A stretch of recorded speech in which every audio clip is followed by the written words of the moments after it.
Today on the list, the holiday workout that only takes 12 minutes, the best places to celebrate New Year's Eve, and the history of Hanukkah traditions. Hanukkah is a winter festival of light, miracles, and religious freedom. Plus, meet Lambert the dog and his fuzzy tail. Her smile exploded big and bright when she found a puppy fuzzy and white. But up first, how to fight your fears in the new year. It's your life, it's your list, and it starts right now.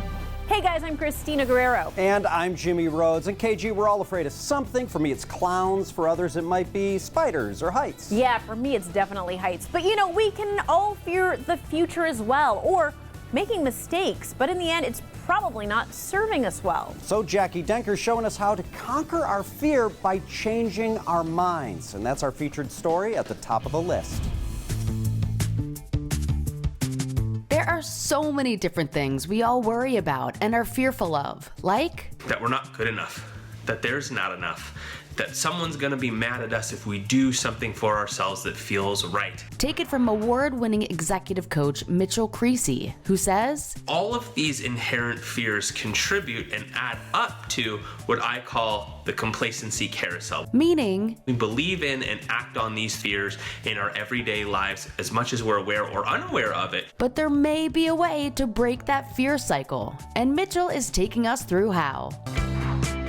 Starting with understanding why the fear is there. We use fear to uphold the identity we are most comfortable with. So he says, take a look at current patterns in your life. For example, if you're more comfortable doing everything for everyone else as opposed to saying yes to yourself, you may take on the identity of a nice guy or a people pleaser. He says while this is not necessarily bad, people pleasing comes from a place of fear that we won't be liked. So it's important to understand why the behavior develops so that if it stops working for us, we can change it. Our next tip to forego fear is to change the channel, not the trigger. For example, say you're in the car with your spouse and they're not talking. It's very easy to make that situation about you. Oh my gosh, what did I say? What didn't I say? What did I do? Sending us into a fear tailspin. So instead of believing that fear, whatever it may be, simply change your train of thought. They're not talking today. That's kind of weird.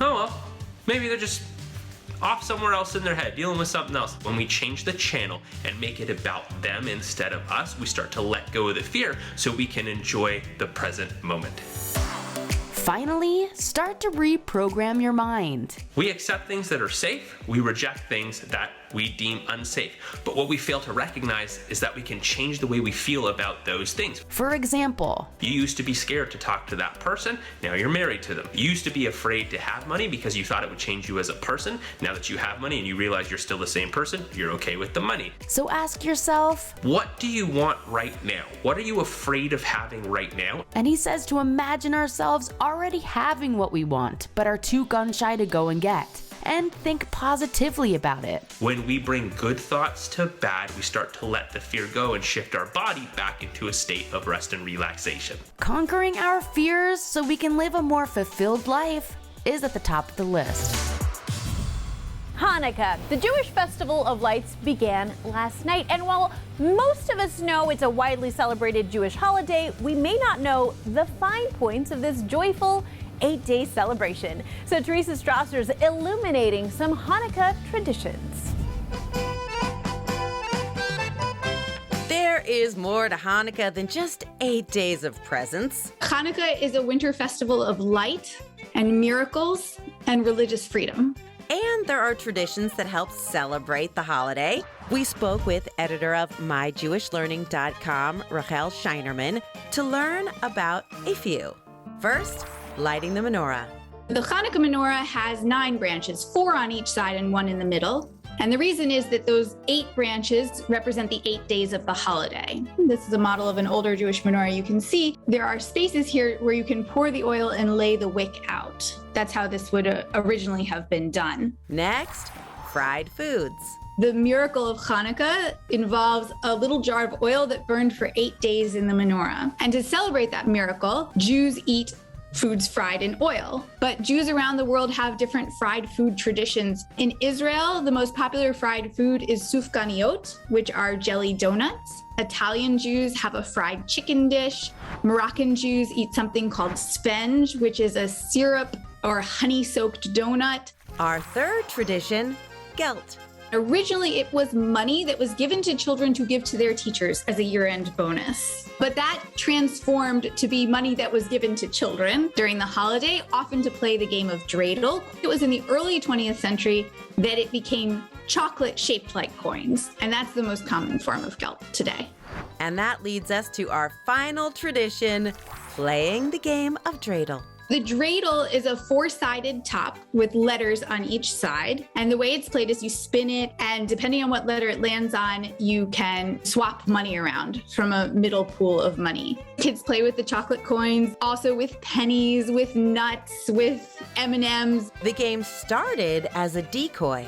The Jews were forbidden to study Torah, but they did it anyway in secret. And there would be a lookout posted. And if the Greeks were coming to check up on what the Jews were doing, and they would take out this top and pretend that they were just playing with it. We are celebrating the miracle of Hanukkah with some customary traditions. Winter's the perfect time of year to snuggle up with a good book, and that's true for kids too. Whether it's space adventures or helping others a little closer to home, you're sure to find life lessons and laughter in our Children's Winter Book Club. From a tale about friendship to a story about a Mars rover with personality, there's something sure to inspire your child to keep reading. But her smile exploded big and bright when she found a puppy fuzzy and white.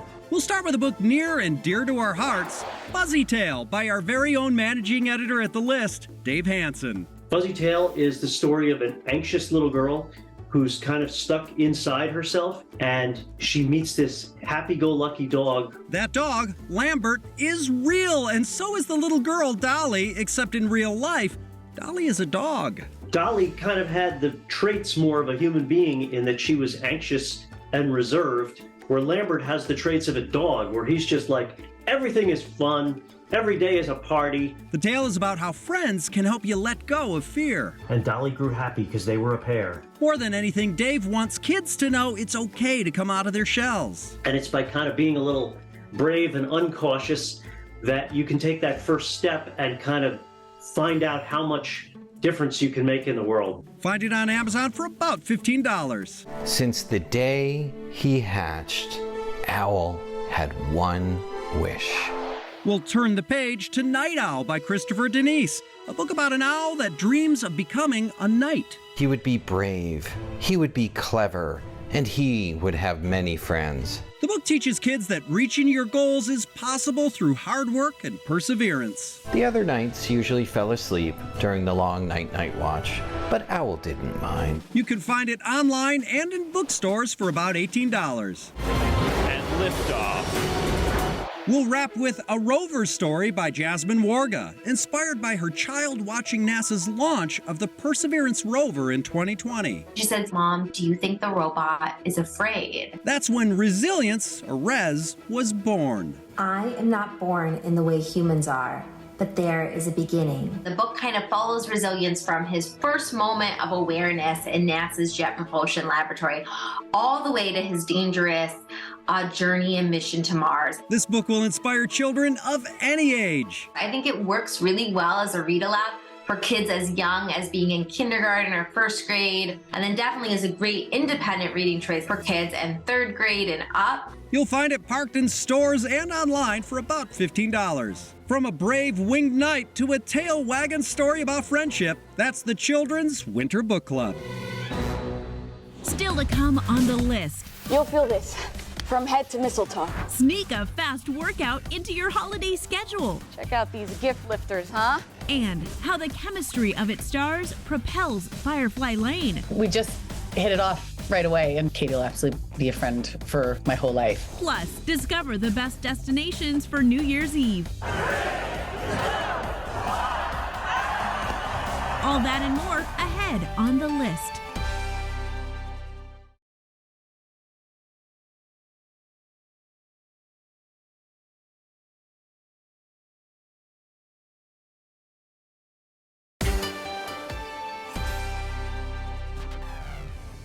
Welcome back, everyone. And KG, how'd you like to join me in a holiday poem? I would love to. Okay, it's just days before Christmas, and all through the house, food is everywhere and our diet's gone south. Yeah, we're all working out less. I guess that's a no-brainer. So Hattie DeJamal went and tracked down a trainer. For some quick fitness moves to get us on track, to tighten us up and help burn off fat. Ah, the holidays. Who doesn't love the gifts, the lights, and of course, the food? But let's be honest. Nothing quite incites resting Grinch face like looking down at the scale during the holidays. But before all that figgy pudding hits our thighs, I'm hitting Lifetime so we can get the best gift of all, fitness. Get me off this thing.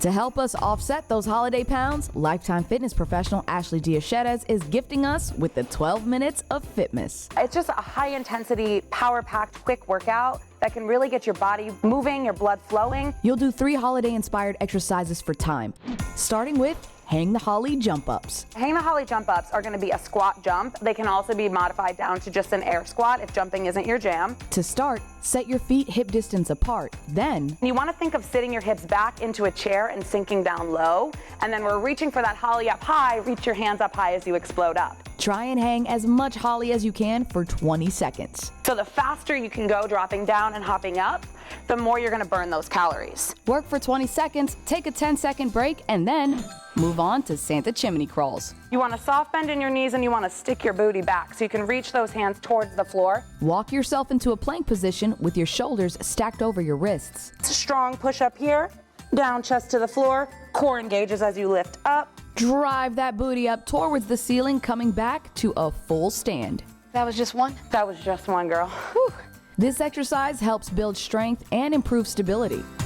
Total body exercise. Oh yeah, you'll feel this from head to mistletoe, I promise. Do as many as you can in 20 seconds and you'll be feeling like Swole Santa in no time. Check out these gift lifters, huh? Take a 10-second break and move to the reindeer prance. It's actually a walking forward lunge, with the option, if you have weights at home, to hold weights by your side to make it a little bit more challenging. To start, step 1 foot forward, making sure your feet are slightly spread apart. And you want to drop your hip and your knee straight down towards the floor. The deeper you go, the more you're going to work that glute and quad. You'll prance for 20 seconds, then take a longer 30-second break before starting the whole round of exercises all over again. You'll do this for 6 rounds. Then, you're done. Whew, that was a workout. Yeah, girl. I don't know about you, but I think we earned some eggnog. Yeah, let's do it. How are my ears? So good. Happy Fitmas to all. It's almost time to say goodbye to 2022, and if you don't know where to spend that last day of the year, we have a few suggestions. Teresa Strasser's here with some of the best cities to celebrate New Year's Eve across America. Hey, Teresa. Thank you. These exciting and festive spots are ready to welcome 2023 with an unforgettable night. Coming in at number 1, Las Vegas, Nevada.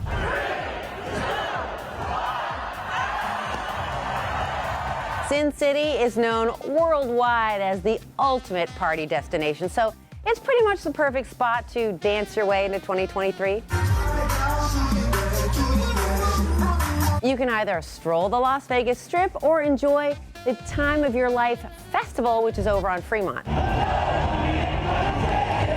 Live entertainment, fireworks, and more are always on tap in Vegas, but on New Year's Eve, no doubt it'll be turned up a notch.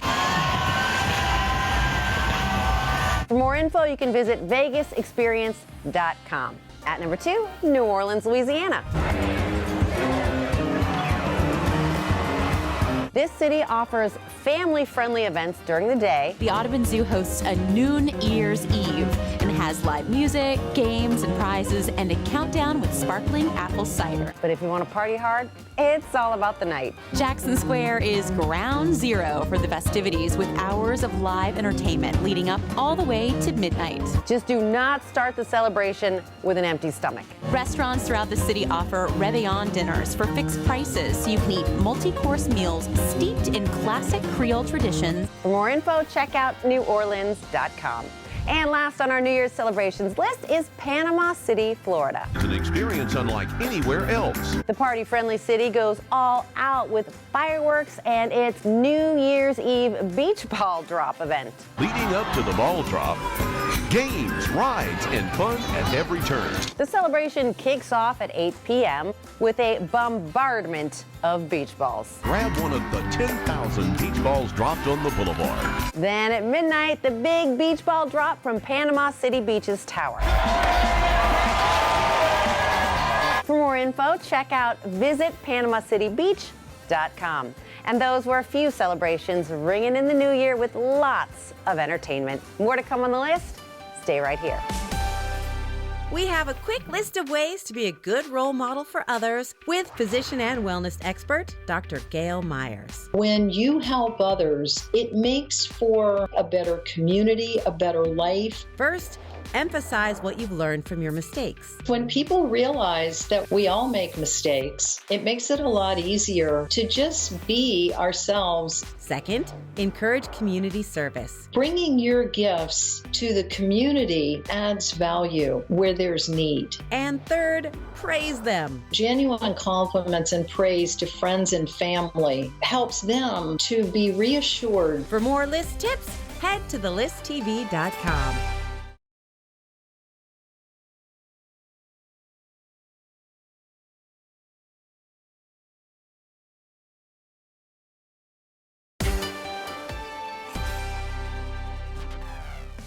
We are back. All right, today on the watch list, we are talking about Firefly Lane, the New York Times best-selling book turned Netflix series. Now, if you haven't jumped into season 2 just yet, stars Katherine Heigl and Sarah Chalke are telling us why this BFF show needs our attention ASAP. Firefly Lane girls forever. The show Firefly Lane stars Katherine Heigl and Sarah Chalke as women who've been friends for decades, tackling the ups and downs of work, love, and family. It's so good. It's really, you're going to feel all the things. You'll laugh and you'll cry. It's based on the novel of the same name, which spent 28 weeks on the New York Times bestseller list. 9 episodes of season 2 just debuted on Netflix, so we caught up with the stars to catch you up before the show's final episodes release next year. Live from Seattle, this is Tully Hart. Whoa! I am a giant Kristen Hanna fan who wrote the novel, and I reread the book when the script came my way and was just like, okay, this is a story I've been waiting to tell for a long time, a story I've been waiting to be a part of. And I'm just so grateful that I did get to be a part of it, that it did come my way. It was a real blessing at that point in my life and career. One reason for the show's success, the stars' natural chemistry. Katie and I got along from the get-go. We just hit it off right away and just kind of had an instant real connection, and then that just grew and grew. Katie will absolutely be a friend for my whole life. Best friends forever. There's just certain people in life that you instantly connect with, that you feel safe with, like almost like you've known them for a long time. When we first met in person, like we got deep really fast. Do you remember? Yeah, we got into it. Here it is. Up everything in my life. And while you watch their characters' friendship grow, you'll learn about friendship too. This story is the love story between Tully and Kate and their unbelievable bond, and just how it makes such a difference to walk through life with somebody who has your back. I need you. You're my soulmate. Giving it time and attention is a big part of keeping that relationship going. But then on the flip side is when to know not to give a relationship too much time or attention, or to lovingly back away, because it is not bringing the best out of you, or you're not bringing the best out of them. And I think understanding that, as much as I love this person, as much history as we've shared, I need to take a step back. Now I'm starting over alone and it sucks. You got me. Befriending Firefly Lane on the watch list. Jimmy, in honor of that show, do you want to shout out your best friend? Yeah, okay. My best friend is you, KG. Oh, well, this is awkward because Kellyanne Gerson is my best friend, but you're definitely in my top 10. You know what? I changed my mind. College football is my best friend, and it's bowl season. Okay, well, college bowl games and the quirky names they are given is coming up next.